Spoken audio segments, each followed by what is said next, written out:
ушул ла иляха иллаллахтын мааниси. Айттык го, мааниси эмне экен? Аллахтан башка сыйынууга татыктуу зат жок. Эми экинчи түшүнүк, ушул сыйынуу деген эмне? Сыйынуу деген эмне? Ушуну дагы жакшы билишибиз керек да. Ширкти түшүнүш үчүн, ислам динин толугу менен түшүнүш үчүн бул өтө маанилүү да. Сыйынуу деген эмне? Сыйынуу деген бул деген Аллах Таала сүйгөн жана ыраазы болгон баардык сөздөр жана амалдар. Кандай сырткы болобу же ички болобу? Мисалы кайсы бир адам бир сөздөрдү кылат, бир иштерди кылат, же ичкиби же сырткыбы, ошонун баарысын Аллах Таала сүйүп жана ошондон ыраазы болсо, ушул иштер ибадат деп айтылат. Мисалы Аллах Таала биз намаз окуганыбызды сүйөбү? Андан ыраазы болобу? Ооба, сүйөт, ыраазы болот. Демек бул ибадат. Бул ибадат. Эми бул жактан да суроо пайда болот да. А бирок Аллах Таала кайсы бир нерсени сүйөт экендигин, андан ыраазы болот экенин кайдан билебиз дейт да. Кайдан билебиз? Кайдан билебиз? Аллах Тааланын өзүнүн сөзүнөн. Же Аллах Таала өзү айткандыктан, же өзүнүн элчиси аркылуу айткандыктан. Мисалы Аллах Таала бир нерсени бизге буйрук кылса. Мисалы Аллах айтат Куранда: "Ва акимус салата ва атуз закат" дейт. Намазды тургузгула дейт, жана закетти бергиле дейт. Демек Аллах Таала бизге буйрук кылып атат. Буйрук кылгандыктан демек ал нерсени сүйөт да. Аллах Таала өзүнө жакпаган нерсени бизге буйрук кылабы? Разы болгон нерсени бизге буйрук кылабы? Жок. Бизге буйрук кылып аткандыктан демек бул нерсе ибадат. Бул нерсе ибадат. Же мисалы Аллах Таала бир нерсени мактайт. Момундардын бир сыпаттарын мактайт да, мисалычы. Айтат: "Ва мимма разакнахум юнфикун" деп Аллах айткан. Биз аларга рызык берген нерседен алар сарпташат дейт. Мисалы садакаларды айтат. Садакалар берет дейт. Демек Аллах Таала буну мактап атат да. Демек буну сүйгөн, мындан разы болгон нерсе. Жана ушул сыяктуу, көрсөтөр, ушул сыяктуу. Же мисалы момундардын белгиси деп пайгамбар саллаллаху алейхи айтып кеткен. Же бир нерсени бизге буйрук кылган. Демек Аллах Таала бизге бир нерсени буйрук кылып атса, демек ал нерсени Аллах Таала сүйөт. Ал нерседен разы болот. Демек ал нерсени биз кылсак, ибадат кылган болобуз. Ибадат кылган болобуз. Көрсөтөр, ибадат деген эмне экен? Кайсы гана сөз болбосун, кайсы гана амалдар болбосун, ичкиби же сырткыбы, Аллах сүйүп жана разы болгон болсо, ошолордон бул ибадаттар. Бул ибадаттар. Көрсөтөр, эми ибадаттарга эмне кирет? Мисалы, Аллахтан коркуу. Аллах айтып атпайбы? "Фала тахафуху ва хауфун ин кунтум муъминин" дейт. Алардан коркпогула, менден гана коркула эгерде момун болсоңор дейт. Аллахка таваккул кылуу. Аллаху фатаваккалу дейт. Аллахка гана таваккул кыла дейт. Аллахка таянуу. Мисалы, Аллах Таала дуа менен кайрылуу. "Ва раббукум уд'уни" дейт. Мына силердин Роббиңер айтты, мага дуа кылгыла дейт. Мага дуа кылгыла дейт. Көрсөтөр, демек Аллах буйрук кылып атат да. Демек бул дагы ибадат. Мисалы Аллах Таала курмандык чалгыла дейт. Курмандык чалууну айтат: "Фасалли ли раббика ванхар" дейт. Сенин Роббиң үчүн намаз окуу жана курмандык чал дейт. Көрсөтөр, намаз окуу да ибадат, намазды да буйрук кылып атат, курмандык чалуу дагы ибадат. Жана кандай гана көптөгөн ушундай мисалдар бар. Аллах Таала бизге бир нерсени буйрук кылып атабы? Ал нерсени биз аткарсак, бул ибадат болот. Көрсөтөр, ибадат деген нерсени, сыйынуу деген нерсени биз түшүнүп алышыбыз керек да. Аллах Таала Курандан же сүннөттөн бизге бир нерсени буйрук кылдыбы? Ошол нерсени биз аткарганыбыз бул ибадат. Бул ибадат. Түшүнүктүү, бул жеңил. Эми ушул нерсе биздин үчүнчү нерсени аныктаманы түшүнгөнгө жардам берет да. Үчүнчү түшүнүк эмне? Ширк деген эмне? Көрсөтөр, ширк деген эмне? Ширк, ширк Аллахка ширк кошуу. Ушул ибадат деген нерсени Аллах менен бирге башка бирөөгө арноо. Же Аллахтан башка бирөөгө арноо. Түшүнүңүздөрбү? Көрсөтөр, ибадат эмне экенин билишибиз керек. Ошол ибадат деген нерсени Аллахтан башка бирөөгө адам арнаса, бул ширк болуп калат. Ширк болуп калат. Мисалы кандайчы айтып атпайбы Аллах Таала? Жаза аятты окудук. "Ва кала раббукум уд'уни" дейт. Мына силердин Роббиңер айтты, мага дуа кылгыла. "Астажиб лакум" дейт. Мен ошондо силерге жооп беремен дейт. Айтат Аллах Таала, мага дуа кылгыла деп буйрук кылдыбы Аллах Таала? Мага дуа кылгыла дейт. Мен силерге жооп беремен дейт. Айтат уланысына: "Инналлазина ястакбируна ан ибадати сайадхулуна жаханнама дахилин" дейт. Ким эгерде мага ибадат кылуудан текеберленсе дейт, ал тозокко корбогон абалда кирет дейт да. Көрсөтөр, Аллах Таала аяттын биринчи жагында мага дуа кылгыла дейт. Буйрук кылып атат. А бирок ким дуа кылбай, эмне деп атат Аллах Таала? Ибадат кылуудан текеберленсе дейт, анда корбогон абалда тозокко кирет дейт. Көрсөтөр, Аллах Таала өзү буйрук кылды дуаны. А силер эгерде дуа кылбасаңар Аллах Таала, анда ошо ибадат кылуудан текеберленип калган болосуңар деп атат. Көрсөтөр, дуаны Аллах Таала өзү эле ибадат деп атап кетип атат. А ушул тууралуу хадисти пайгамбар саллаллаху алейхи вассалам өзү айткан. Ушул аятты окуурдун алдында айткан, дуа хуал ибада деген да. Дуа бул ибадат деген да. Дуа кылуу бул ибадат деген. Өсөрө жанагы эреже бул өзү пайгамбарыбыздан саллаллаху алейхи вассалам өзүнөн алынган эреже да. Түшүнүңүздөр, демек дуа менен Аллахка кайрылуу бул ибадат. А дуа менен Аллахтан башка бирөөгө кайрылуу, өлүктөргө, маркумдарга, тооташтарга, манаска, күмбөздөргө, кимге гана болбосун, пайгамбар Мухаммадка, Исага алейхиссалату вассалам ошолорго кайрылган болсо, бул эмне болуп калат экен? Бул ширк болуп калат. Өсөр ширк деген нерсе ушул. Же мисалы башка аятта Аллах айтат: "Фасалли ли раббика ванхар" дейт. Роббиң үчүн намаз оку дейт. Жана курмандык чал дейт. Мына окуп жүрөсүздөр, Кавсар сүрөсүндө. Кавсар сүрөсүндөгү аят. Аллах Таала бизге буйрук кылып атат. Буйрук кылат. Сенин Роббиңе дейт, өз Роббиңе намаз оку дейт. Намаз оку деп буйрук кылды. Жана курмандык чал деп. Курмандык чал дейт, мал сой дейт. Мына ушул нерсени, эки ибадатты бизге буйрук кылып атат. Буйругу. Анда буйругу эмне? Аллах Тааланын буйругу. Ал сүйгөн нерсе, ал жактырган нерсе. Демек бул ибадат. Ушул эки нерсе демек ибадат. А ушул эки нерсени Аллахтан башка бирөөгө адам арнаса, эмне кылган болот? Ширк кылган болот. Мисалы, Аллахтан башка бирөөгө арнап намаз окуса. Намаз окуса, же Аллахтан башка бирөөгө арнап курмандык чалса.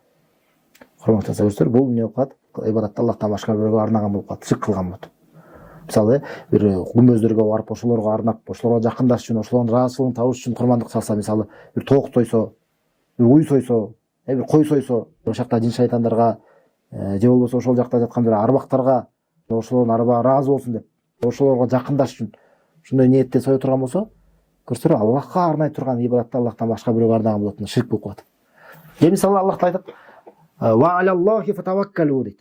"Ин кунтум муъминин" деп айрат тастап айтылат. Аллахка гана табакел кылгыла дейт. Аллахка гана таянгыла дейт. Эгерде силер момун болсоңор дейт. Эгерде мусулман болсоңор дейт. Силер момун мусулмансыңарбы? Аллахка иман келтирдиңерби? Анда жалгыз Аллахтын өзүнө гана табакел кылып таянгыла дейт. Өстөр, Аллахка табакел кылып, Аллахка гана таянуу бул мусулмандардын сыпатынан экен. Бул момундардын белгиси экен. Демек бул ибадат. Аллах өзү да буйрук кылып атат муну бизге. Аллахка таянгыла дейт. Демек ушундай ибадат менен Аллахка кайрылуу, Аллахтын өзүнө гана таянуу, Аллахтан гана үмүт кылуу, бул ибадат экен. Бул сыйын экен. Ал эми Аллахтан башка бирөөгө ушул табакел деген ибадаттарны бул эмне болуп калат? Бул ширк болуп калат. Кандайча мисалы? Мисалы, бирөө тумар илип алды. Машина айдап баратат да, бир тумарды илди дагы. Бул да ушул тумар мени сактайт дейт. Ошого таянып атабы? Ошого табакел кылып атабы? Аллах мени сактайт деш керек эле. Аллахка гана табакел кылып таяныш керек эле. Көрсөң, ушул себептүү бул ширк болуп калат. Ширк болуп калат. Көрсөңөр, ушундай сыяктуу да бул эреже катары бүгүн алдык да. Анан кийин ширктин түрлөрүн дагы өтүп атканда дагы өзүнчө анан ушул эрежени көп колдонобуз да. Ушул эрежени көп колдонобуз. Биз далил катары келтиребиз, мына Аллах Таала ибадат экендигин тасдыктап берген далилин келтиребиз. Жана аны башка бирөөгө арноо ширк кандай болуп калат экенин өзүңөр билип каласыздар да. Өзүңөр бул эрежелерди жакшы билип алышыбыз керек. Эми ширк деген ушул нерсе. Анан ширктин дагы түрлөрү жөнүндө дагы кыскача айта кетсек, ширк өзү эки түргө бөлүнөт. Бул деген чоң ширк жана кичине ширк болуп экиге бөлүнөт. Чоң ширк деп коет, бул деген адамды динден чыгарат. Адам мусулман болбой калат, чоң ширк кыла турган болсо. Адам эгерде андан тобо кылбай, ошол абалда өлүп кете турган болсо, түбөлүк тозокко барат. Эч качан тозоктон чыкпайт. Баардык соопчулук иштерин баарысынан күйүп кетет. Ага бейишке барып арам болот. Мына бул чоң ширктин кесепеттери да, чоң ширк. Чоң ширк кыла турган болсо адам ушундай болот. Эми кичине ширк болсо, кичине ширк деп айтылганы менен бул кичине күнөө деп түшүнбөшүбүз керек да. Кичине ширк деле кээ бир чоң күнөөлөрдөн дагы оор болуп эсептелет. Оор болуп эсептелет да. Өзү мына кичине ширк болсо, бирок адамды түбөлүк тозокко алып барбайт. Өзү чоң ширк менен айырмачылыгы. Жана адамдын баардык амалдары күйүп кетпейт. Ошо кичине ширк кайсы бир ибадатка аралашып калган болсо, ошол ибадатты күйүп турат, ошол ибадат жок болуп кетет. Мисалы, эл көрсүн деп садака берүү, же эл көрсүн деп намаз окуу. Ошол намазды жок кылып салат да. Баардык намаздар жок болуп кетпейт. Чоң ширк сыяктуу болуп. Чоң ширк кылса, баардык намаздар жок болуп кетет.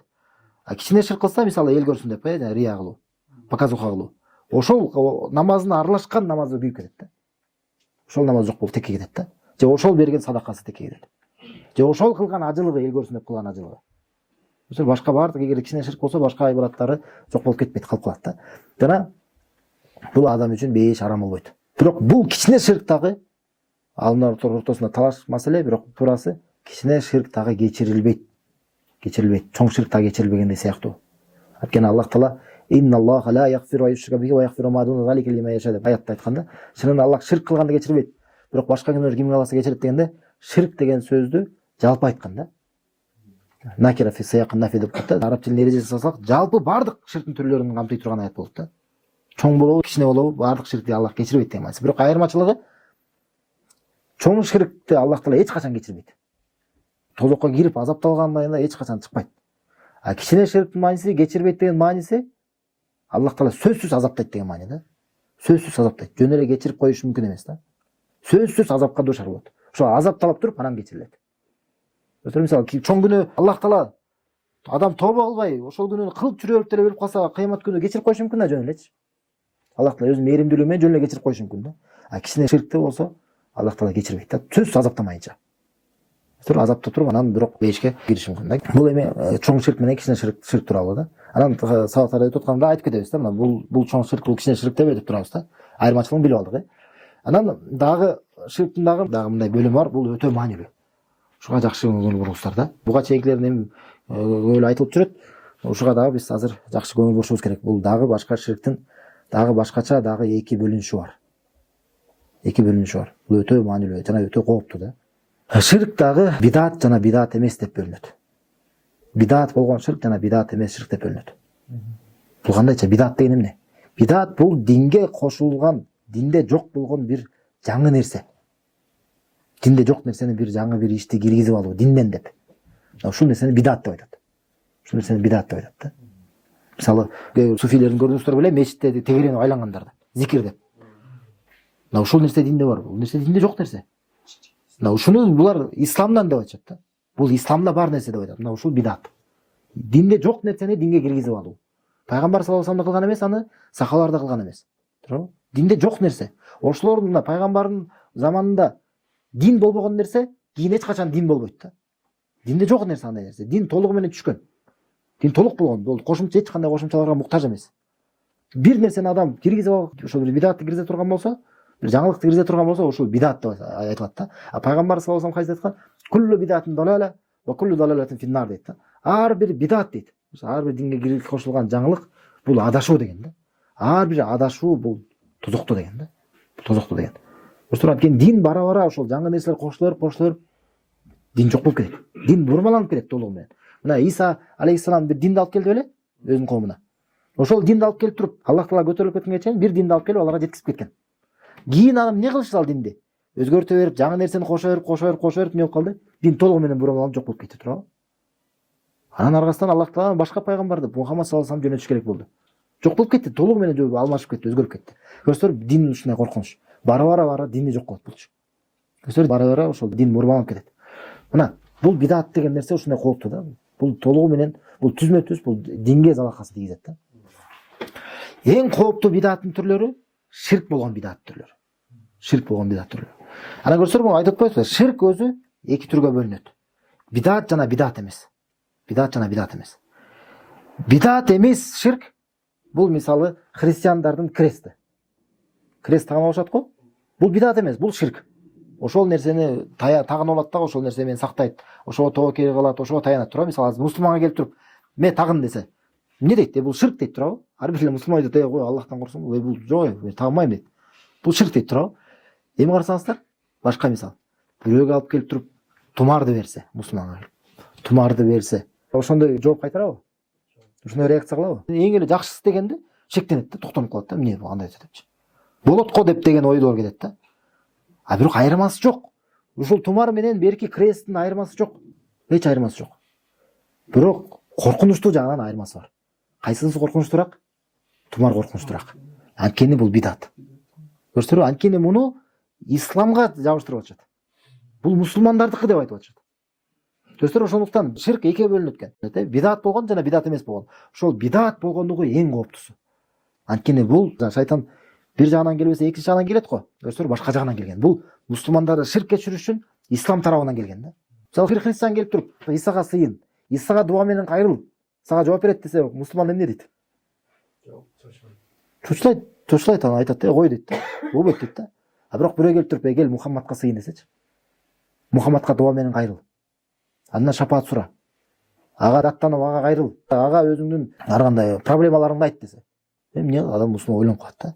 А көрсө айырмасы жок экөөнүн. Айырмасы жок. Бирок бул көрсө шайтан ушул жагынан келген да.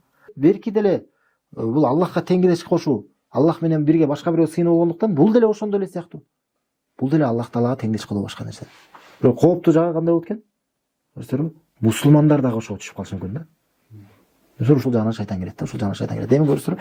Мына ошондон ширкте үйрөнүүдөн биз эч качан чарчабашыбыз керек да. Көрсөтөрбү? Шайтан ушул жагынан келет, ислам жагынан келет, ислам жагынан келиши мүмкүн да. Жана ширк көрсөтөрбү? Бидат болгон ширктин коркунучун түшүнүңүздөрбү? Кандай кооптуу нерсе. Мусулманмын дегендер ушуга түшүп калат да. Ушуга түшүп калышы мүмкүн. Көрсөтөрбү? Ада мусулман да ойлошу мүмкүн. Бул нерсе исламда бар да деп. Көрсөтөрбү? Бул нерсе мусулмандар кылат да деп. Бирок кылган иши так эле ошо башка диндегилер кылган иши сыяктуу эле, иши кылган сыяктуу эле. Эми кийинки сабактан аны ширктин өзүнүн түрлөрүн өтүп баштайбыз. Эми эрежелер түшүнүктүү болдубу? Түшүнүктүү болду. Субханакаллаху ва бихамдика ашхаду ан ла иляха илля анта астагфирука ва атубу илейк.